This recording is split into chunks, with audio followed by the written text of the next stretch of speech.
So I've been talking about quieting the inner critic, and so far I've been focusing on the inner critic part, how to identify it.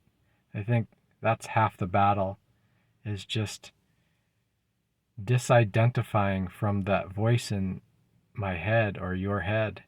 So just noticing, oh, these are thoughts taking the shape of a voice and it's saying certain things, and asking the question, is this me? Is this really me?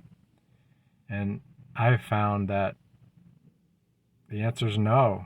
It comes from someplace else. And so the quieting part, identifying gets you halfway there.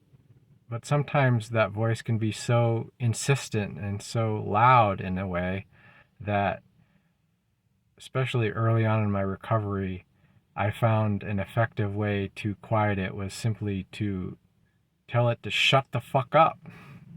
No, I'm not listening to you.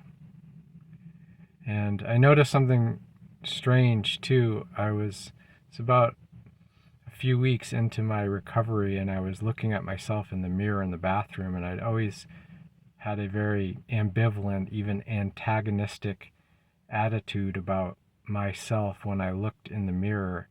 And I noticed that the way I was doing it, I had my head tilted down like this, and I was looking up at myself like this with a very kind of almost angry, aggressive expression, and realized that that was the face of this inner critic. And then I made a conscious effort to tilt my head up and look at myself with some kindness and some compassion, and it made all the difference.